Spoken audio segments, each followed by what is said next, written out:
of their wheelchair, they're going to scoot forward and put their feet on the floor usually. Sometimes people will transfer with their feet on the foot plates, but most will put their feet on the floor. So if the table is fairly level with this front corner, it's going to be a level transfer for them.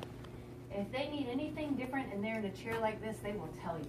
And so the best idea is to just say, do you need anything from me, or is there anything that I can do to help you get onto the table? Most people in chairs like this can do it themselves. They will get out of the chair, they will get themselves dressed or undressed, they will get themselves positioned on the table. When it comes time, like if they're going on their stomach and it comes time to roll over, they may need help because your tables are more narrow. They're not just going to be able to do a big roll. But if they're in a chair like this, they will tell you exactly what to do, and then you just follow their direction. If they're in a chair like this, odds are they are either newly injured or they have had a stroke. You're not going to see someone in a stroke in this type of chair. This is more your spinal cord injured people, or people with spinal cord injury. Sometimes people who have things like muscular dystrophy or that sort of thing. But these are the high-end, ultra lightweight for somebody who is using both arms to propel, and they're living in this chair. A lot of folks who are using this type of chair have some ability to stand or walk, but not always. But you're going to find that they might, instead of being in this type of chair, it's going to tend to be stronger upper body, weaker lower body. In this type of chair, it's going to tend to be one side is stronger versus not. The thing to know is that in almost every chair that is manufactured today, armrests move. And so getting equipment out of the way will help with transfers. So usually there's a button or a knob or a lever. The user may not know how to use their own chair. But this one has a button and a knob. And if I can just figure out how to turn it to activate, sometimes they get stuck.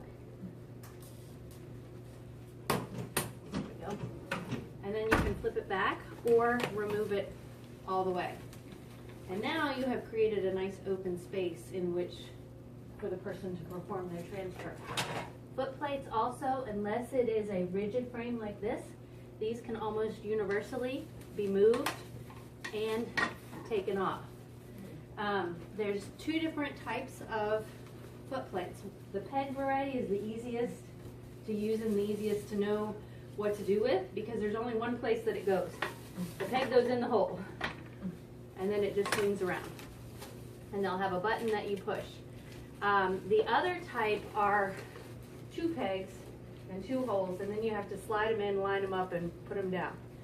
In all cases with leg rests, you want to turn it out this 90 degrees, get it lined up, get it to set down, and then flip it in.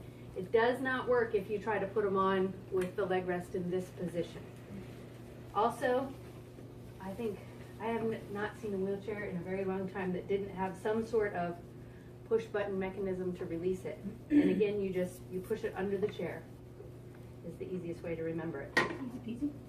Yeah, so these, you want to take off as much stuff as possible, because now there's a space in front of the wheel for the person to get off of their chair.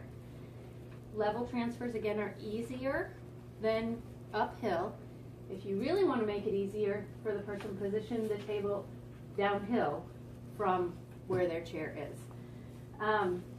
We have a couple of these boards. I would recommend, though, if you guys are seeing many people in chairs, that you invest in one to keep over here. And we or stalls can help you get one. If you ask Josh real nicely, he might make you one. Okay. But this is a transfer board. Some folks in that type of chair will ask for a transfer board.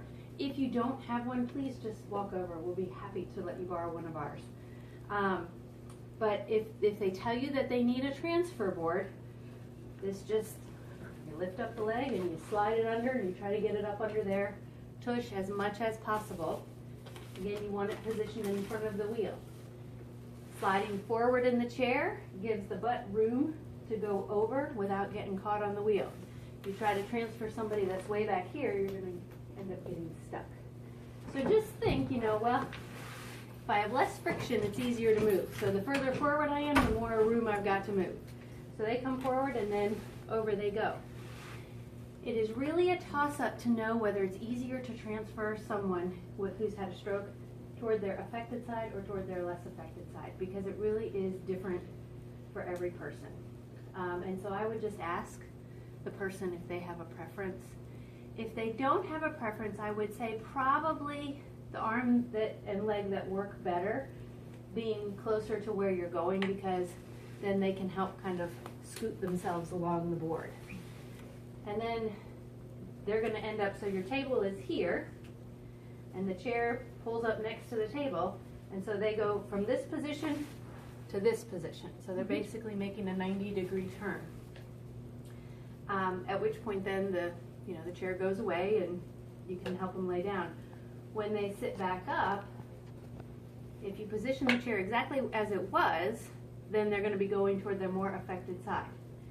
So what I would recommend at that point then is put the leg rest back on, put the arm rest back on, and take this side off and flip the chair around. Because they're sitting, they should have room to go either direction, or you can sit them up on the other side of the table and then still put it at the foot. This is more of a visual thing. Does that make sense, what I'm saying? Mm-hmm. Okay. And again, then when they're going back, you can position your table just a little bit higher, and then they can kind of do the slide downhill to get back into the chair.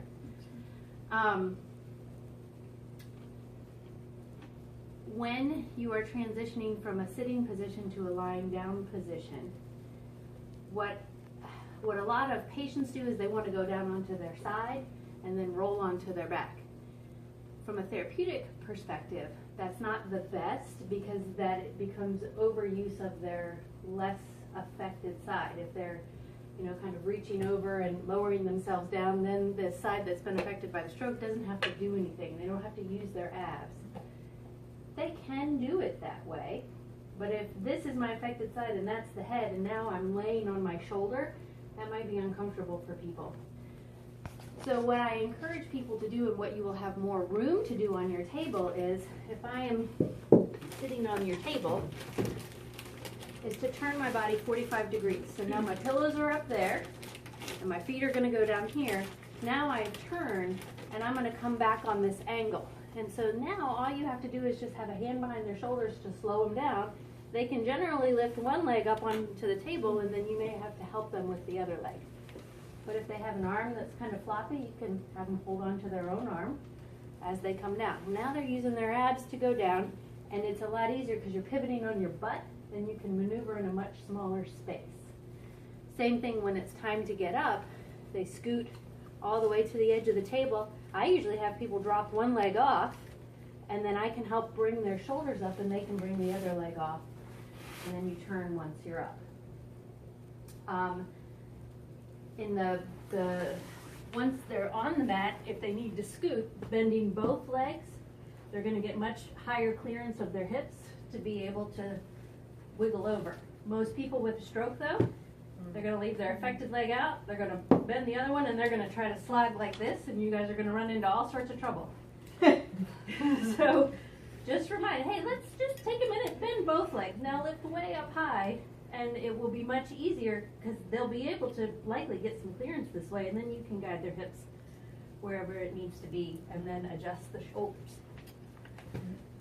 So that's some things about getting on and off the mat. Positioning on the mat. Someone who has a spinal cord injury, if they're paraplegic, that means they're below this level that's affected. In general, you're not going to have any difficulty positioning those folks on their stomach, on their back, on their side, whatever. As the level of injury gets higher, you may have more difficulty getting onto the stomach because they're not going to be able to help as much with their upper body, but also because breathing becomes compromised. And laying on the stomach just might not be a good idea. Most people coming in are going to know that, though. Laying on the stomach is a great position for someone with a spinal cord injury, though, because it's the one position that completely offloads their butt, and gives that tissue a chance to reperfuse after being sitting on it all day. So when people can get onto their stomach, it's a great position for them, and we absolutely encourage it. But some folks are just going to say it's too hard or it's too much trouble. In which case, then working on the side is fine. You will need a lot of pillows and bolsters though, because if you don't have any muscular control from here down, or even from here down, as you're applying a pressure, they're not going to be able to kind of resist against it, and they're just going to keep rolling forward. So, you know, if somebody's on their side, bending the top leg and putting the pillows underneath, and that's going to give you a little bit of an anchor so that they don't go, you know, when you push, they don't just keep rolling over. With someone with hemiplegia, again, it's going to be hit or miss whether or not they can get on their stomach. Some can, some can't. Does Kurt, did he go on his stomach today?